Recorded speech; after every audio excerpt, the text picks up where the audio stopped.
levels of power. Royal palaces are the bricks and mortar embodiment of what it means to be royal. And prestige. To see it is to believe it. It's a veritable feast for the eyes. Packed to the rafters with incredible secrets. From royal courtship to royal births to royal marriages and scandals, the palaces have played host to all of that. In this series, we step beyond the Golden Gates. We all want to see inside the palace walls.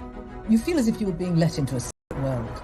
Learn how these stunning buildings were constructed. This is a mad, eclectic vision of one man. Windsor was built to do battle. It's best not to get locked in one. You don't know when somebody's going to come and let you out. Unveil their spectacular artworks. The royal collection is simply stunning. The story of the tiara is like a spy mystery. We can only imagine how excited the Queen must have been. Delve into their gruesome histories. Frankly, if you're going to cut the head off a king, it's got to be done in a palace. And revisit recent events that have shaped the modern royal family. I could see that his legs were trapped. Camilla was one of the most unpopular women in the country. To see those images of the castle in flames, there was an emotional impact for the nation. This is The Secrets of the Royal Palaces.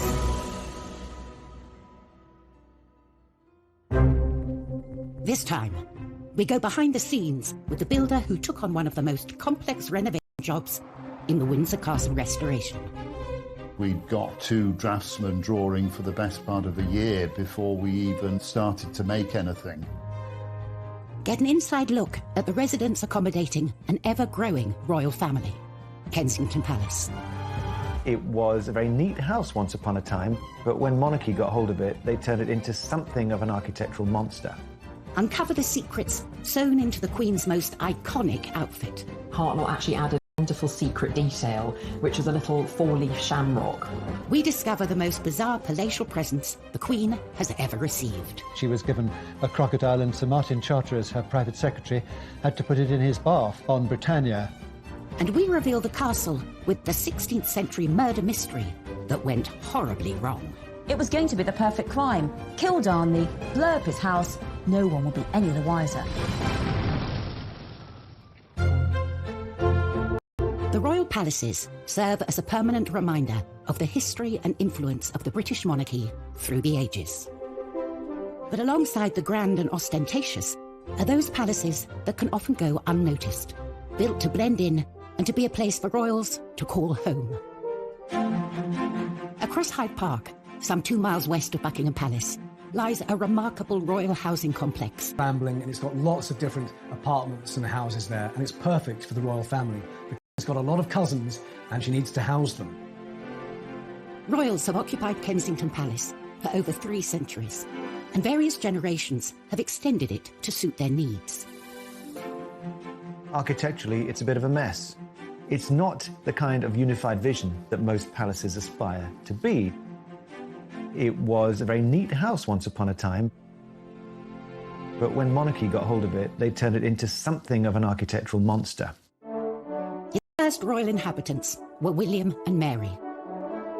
As a result of the Glorious Revolution of 1688, they'd been invited from the Netherlands to replace the Catholic James II. They needed a new palace, but they needed it built quick and cheap. As a new king and queen, they didn't want to start building with great ostentation a project that would take years when their essential job was to control the nation and persuade them of the quality of their governance. Get it up, get it done, and let's get on with the business of running the country. They bought Nottingham House, a small villa in what was then the suburb of Kensington, and hired the most celebrated architect of the day, Sir Christopher Wren, to transform it into a palace. But Wren wasn't known for speed. His masterpiece, St. Paul's Cathedral, was only halfway through its 35-year building programme. William and Mary wanted their palace in 6 months. Mary wanted a palace to be built around that old house by Christmas.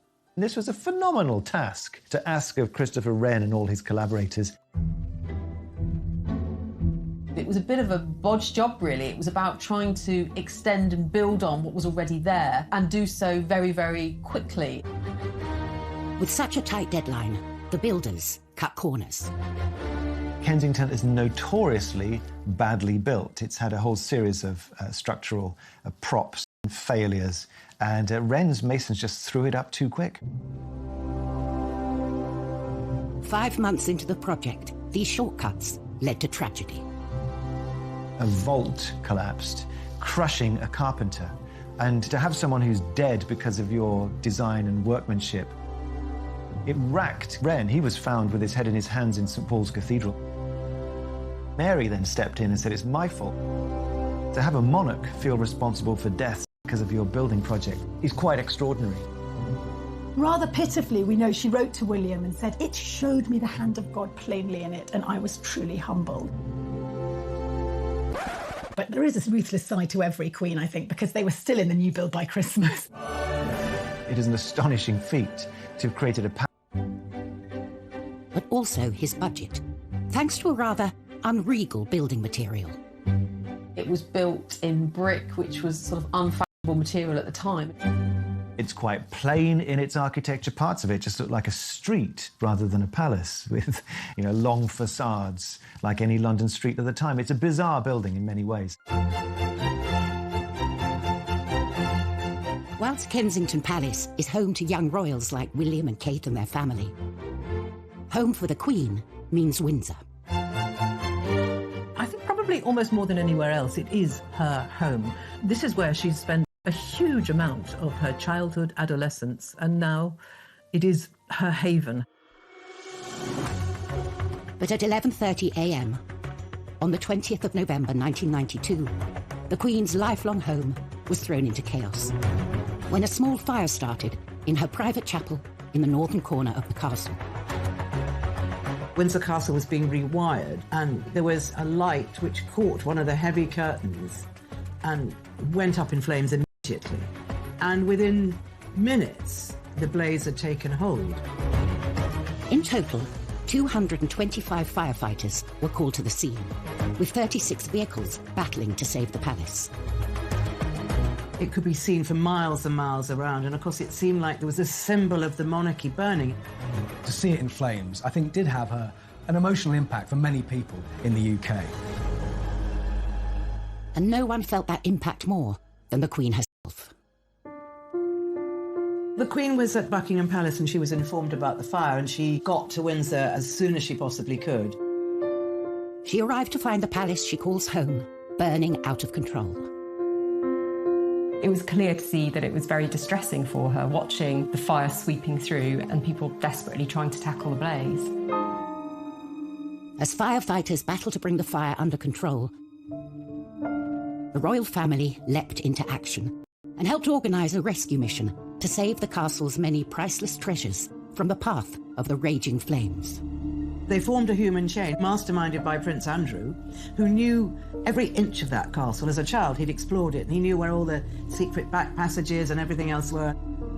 The Queen was shocked, but she is pragmatic. She gets on with it, and she realised that she had to be part of the effort to save what they could.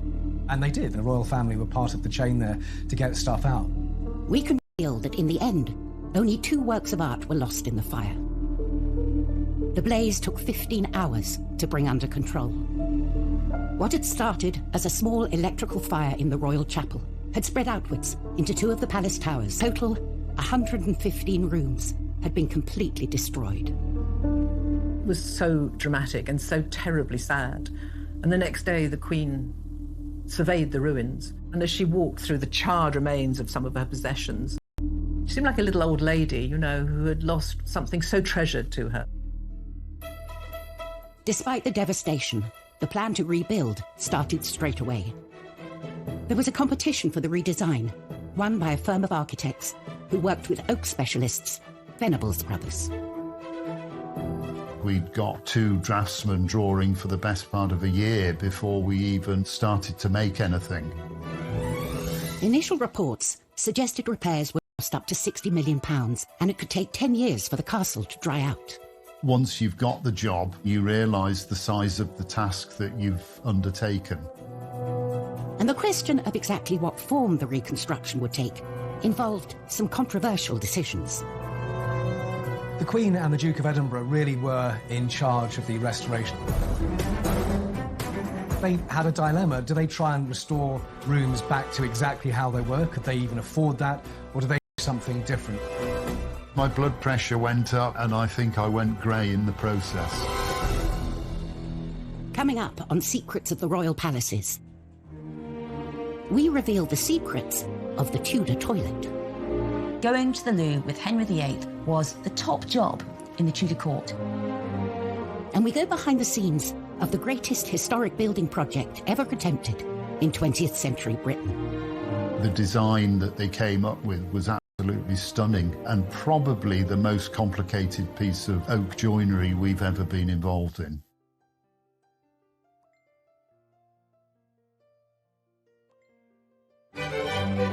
Refurbishing royal palaces is a time-honoured tradition as young royals set up their homes. The Duke and Duchess of Cambridge converted offices in Kensington Palace into their new apartment. Charles and Camilla spruced up Clarence House when they moved in. And Meghan and Harry reportedly spent £2.4 million overhauling Frogmore Cottage.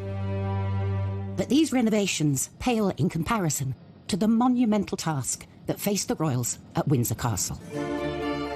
In November 1992, a devastating fire ripped through Windsor Castle, destroying more than 100 rooms. From the ashes came a radical plan to rebuild the castle, a plan the royal family would personally take charge of. There was a restoration committee headed by Prince Philip, who was extremely good at organising all these things. Central to the renovation was a It had been completely destroyed. But rather than rebuild it, they came up with a whole new concept: the octagonal lantern lobby. Chuck Venables and his brother were the oak specialists chosen to take on the job. The design that they came up with was absolutely stunning and probably the most complicated piece of oak joinery we've ever been involved in. The shaped ribs were so difficult to draw as they changed shape. We had to form them in plasticine. And there was no getting away from the palace residents. Prince Philip has always been very keen on design, and he's extremely artistic. I'm sure he had plenty to say. I remember the first time I met Prince Philip on site. It was very pleasing to talk to him and see that he understood what we were doing and wanted to make sure that it was put back properly. After 18 months of hard work on the lantern lobby, all that remained to be fitted was the pièce de résistance, the lantern itself. For Chuck, this was a heart-in-mouth moment. We'd never actually got the chance to check that the lantern or the lid would fit onto the roof, so we were all very, very nervous. To add to the pressure, the boss decided to check on their progress. The Queen opened a window and started to watch what was going on. So, of course, everybody was absolutely petrified. Finally, we got the message to say that it fitted. The room had completely transformed, but the royal family wanted to mark the site where the terrible fire had started. Prince Philip left his own mark on the new lobby.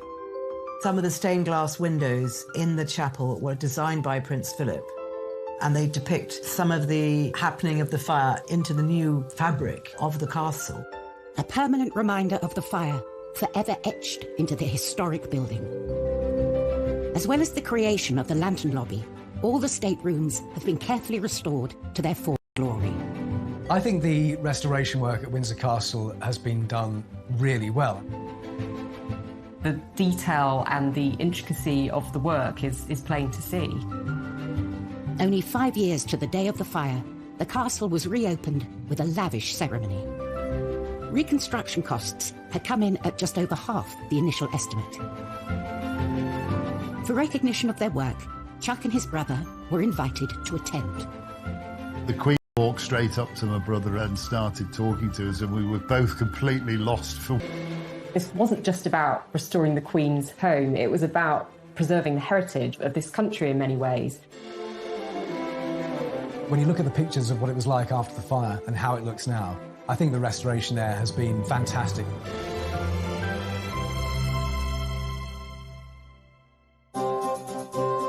From the glitz and showmanship of a palace stateroom to the rather less glamorous, but no less essential, palace toilet. Every castle needs them, but in the past, royal toilets have held some extraordinary secrets. At Buckingham Palace, the Queen and her entourage have access to 78 modern bathrooms. In the time of Henry VIII, what you did in the privy said a lot about you. Henry VIII's court numbered around 1,000 people, from nobles to servants, and they created the most huge Tudor mountain of human waste you can imagine. And that's why so often Henry VIII was always moving palaces. He moved between Whitehall, Richmond, Hampton Court, Windsor Castle, so that one poor palace can have some time to be clean. And also in the summer, he went off to nobles' houses, so they had to sort out all his big, dirty, waste-creating court. And apparently, within a couple of days of the palace being filled by the courtiers, already the walls were black, it was sooty, it was grimy, and there was lots of unwashed bodies. But the worst of all was the human waste. Let's face it, Henry VIII, he liked those giant royal banquets every night, those Tudor meat feasts, and next morning it was one massive rush for the Tudor loo, and it was often called the Great Easement. And there was a real hierarchy of the toilet at Henry VIII's court. For the poor people, they had a group toilet. 14 or so people going to the loo together, and it was a bit like sitting together on a tube train, and all the waste fell into the moat, so it wasn't really very hygienic. The worst job of all was the royal gong scourer, or the royal toilet cleaner, all day long cleaning up toilets. The next one was the aristocracy, the nobles. They used private lavatories. At the top was Henry himself, who had a velvet box that travelled with him. And when Henry used his royal box, he was attended by what was known as the groom of the stool to help him onto the loo, and also any ablutions that might be needed while Henry was using the toilet. This job got... Every man wanted to be the groom of the stool, because you got to talk to the king one-to-one in his intimate moment, and you could tell him what your family wanted in terms of money. So going to the loo with Henry VIII was the top job in the Tudor court. Lucky, lucky you. Henry VIII's vast appetite for food was matched by his appetite for ostentatious palaces, and he wasn't the only one. King George I was out to impress with his extravagant interior design decisions. Kensington Palace was created by Sir Christopher Wren by extending and redesigning Nottingham House. It was done on a budget and in a hurry. From outside, it looks unremarkable, but within its walls lies another world. Once inside, you must think, so this is what it is. This only reveals itself to those privileged enough to come inside. It is a hidden labyrinth of diverse and, on occasion, wonderful rooms. These extraordinary interiors came about during the reign of King George I. Finding Kensington very agreeable, George decided against a dramatic remodelling. Instead, he opted to create the illusion of grandeur through some clever painting. Controversially, he hired painter William Kent, who'd never worked on a royal palace before. I think the choice of William Kent is interesting. He undercuts the painter by several £100s, and he's an outsider. He's a sign painter from Yorkshire. George's gamble on Kent paid off. For the last 300 years, visitors to the palace had been immediately immersed in the colourful world of the Georgian court. Kent, by 1724, had turned Wren's boring old wooden panelled staircase into a trompe-l'oeil, a trick of the eye feat of mural painting, in which you have a great arcade with all of the characters of court in their extraordinary dress. There are over 40 from the court, and one of them is Kent himself. He shows himself with his mistress. The lively scene also includes some of the lowlier members of the court. Mehmet and Mustafa were Turkish prisoners of war who became trusted servants to George I. Mehmet was the only person who was to look after his piles. That's a particular badge of honour. And you'll also spot Peter the Wild Boy, a child who was found wild foraging in the woods in George I's native Hanover. It's always been a bit of a game. Who were these players on the walls? And you can, of course, go and see them today and try and work it out for yourself. George now had rooms fit for a king, but Kensington Palace presented another problem. There was no room to...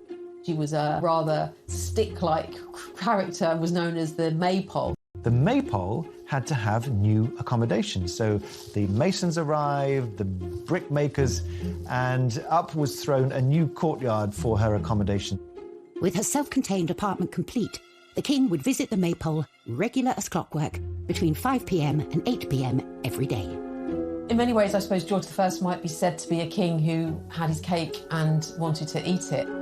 So the layout, I guess, reflects this rather self-indulgent character of George. The creation of this courtyard is just another element thrown up in Kensington in a long series of revisions and afterthoughts and immediate needs.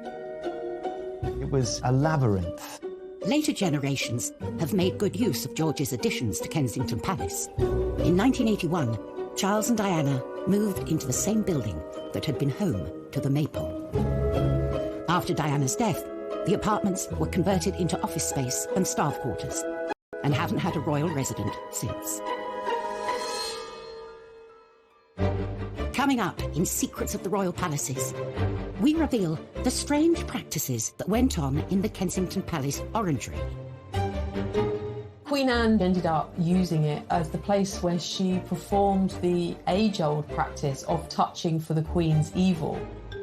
And we reveal the mysteries behind the Holyrood Palace murder. It gets a bit Cluedo, really, because beside Darnley was a chair, a rope, a knife, and 2 dressing gowns. What was that for?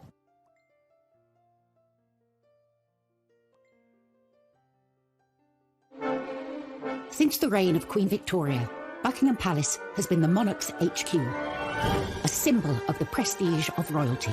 But that celebrated reputation was brought into question when one particular monarch moved in. Victoria's promiscuous son Bertie is known to have accommodated dozens of mistresses during his time at Buckingham Palace.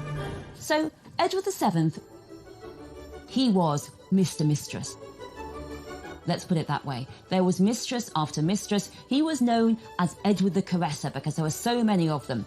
And in Europe, well, that's when Bertie indulged himself with courtesans and the best ladies of the night. There is in Paris a special chair he used. It's the weirdest looking thing you can imagine. You sort of look at it thinking, how on earth did he use that?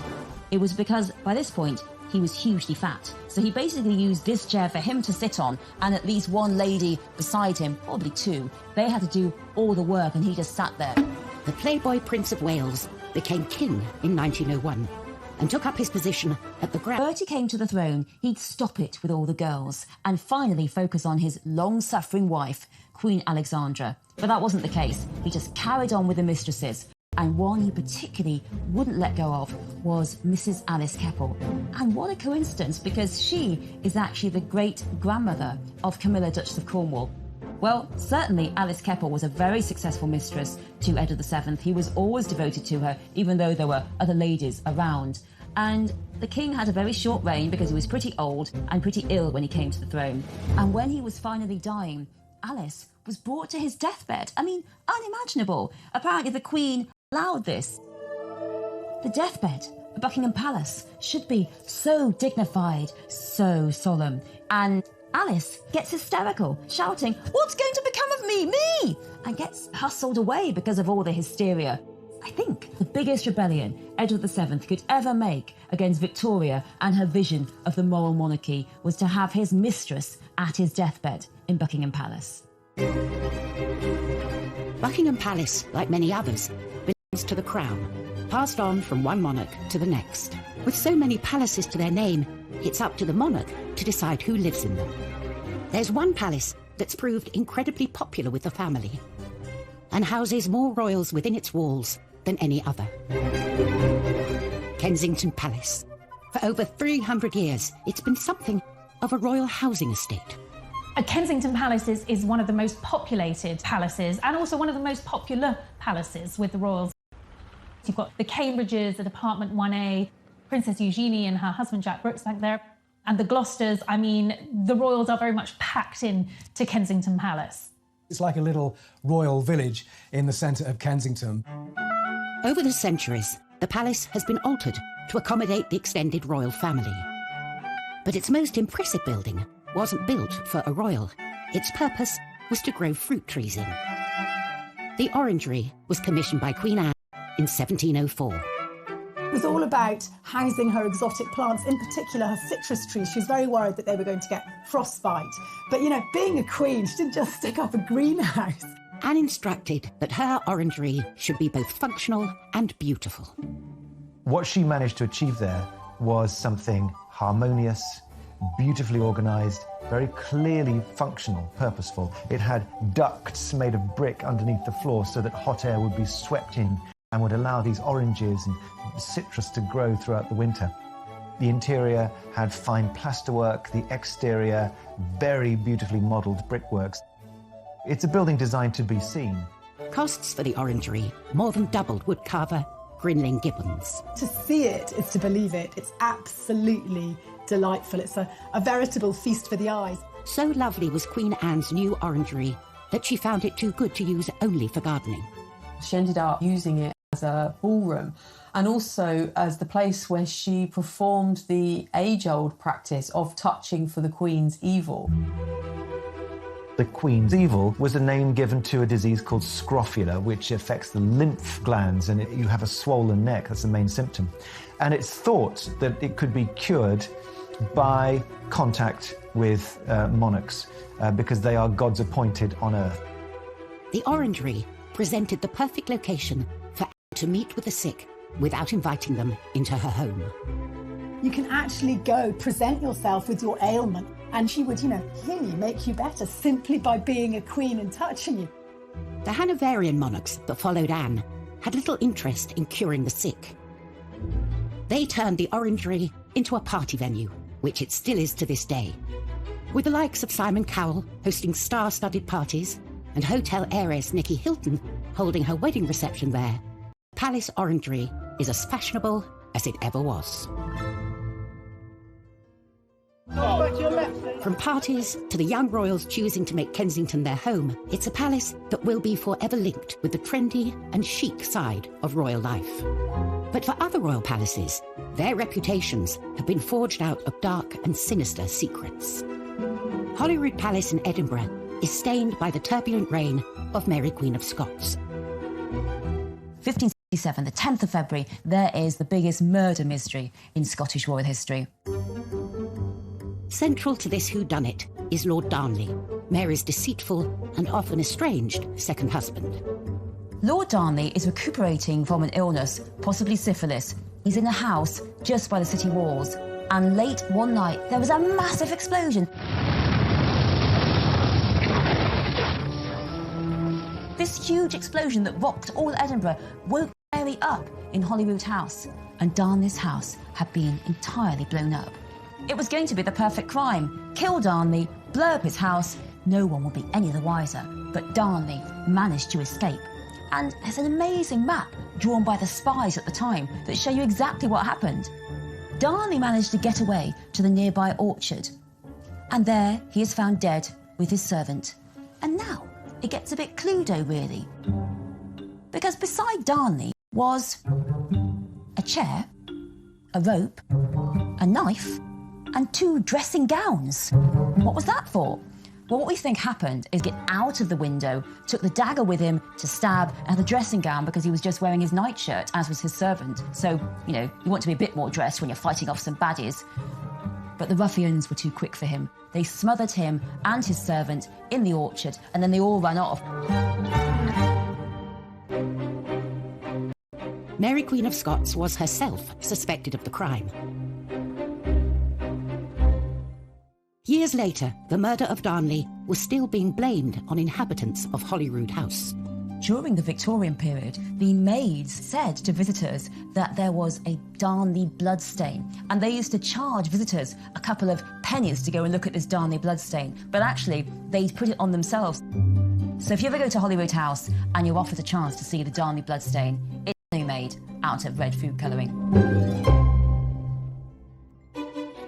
Tourists still flock to Holyrood today for a closer look at the palace's fascinating secrets.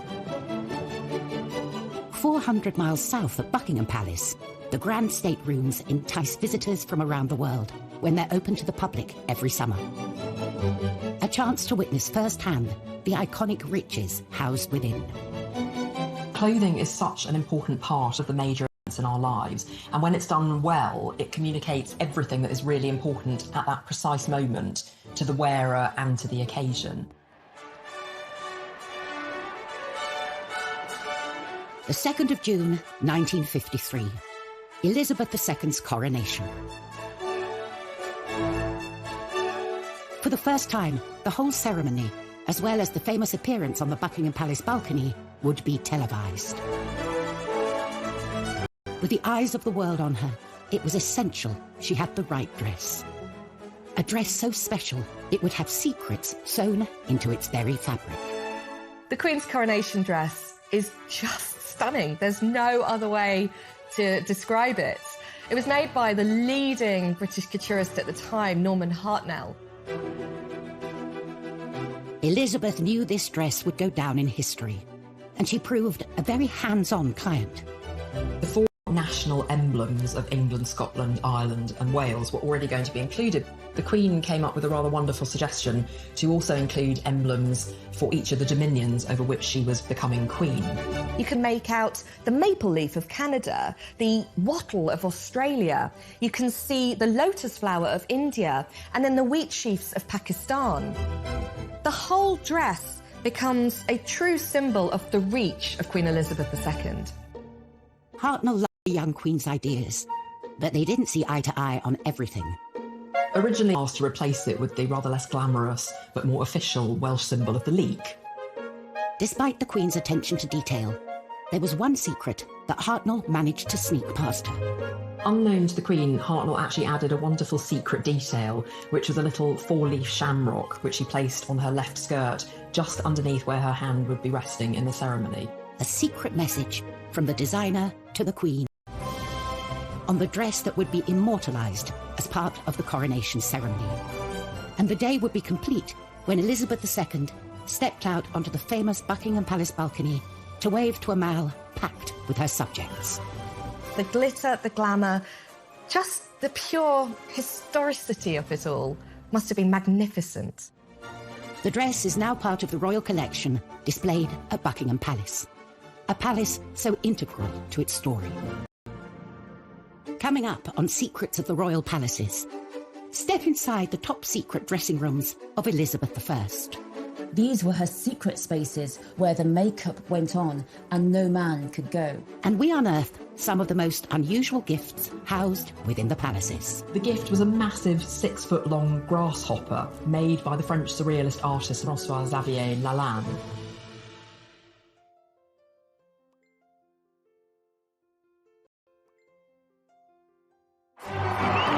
Throughout history, royal palaces have been the site of official ceremonies and royal duties. But when the crowds depart and the cameras turn off, it's a different story. They become spaces where the monarch can put their feet up and truly be themselves. Space one particular queen would have been very grateful for. Elizabeth I, she's one of our most recognisable English monarchs. Bright red hair, this white skin, extravagantly dressed, all the jewels. She wasn't vain. The Queen did all this excessive amount because she had to.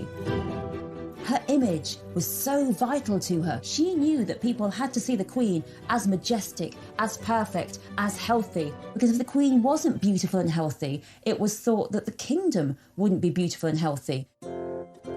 Protecting and preserving the regal image of the Queen became a top-secret operation. Her palaces on the Thames, Windsor, Hampton Court, Richmond, Whitehall, whichever palace the Queen was holding court at, she had a suite of rooms called the Privy Lodgings, each more secluded from the court than the last. These were her secret spaces where the dress, where the makeup went on, and no man could go. Only her private ladies went with her, and they helped her with her makeup. The secret of what lay behind Elizabeth I's incredible image was one not to be revealed. What she used to use to whiten the skin as a kind of face mask came from what's known as Venetian ceruse, made of lead and vinegar. And on top of this, she wore a rouge, which was lead carbonate and lead hydroxide. And then she had these lipsticks made from ground alabaster. So she was ingesting all this toxic material through the skin. And we know now that these caused all kinds of side effects, digestive effects, insomnia, headaches and respiratory problems. She died aged 69. I do wonder whether some of it hastened her death and made it more painful.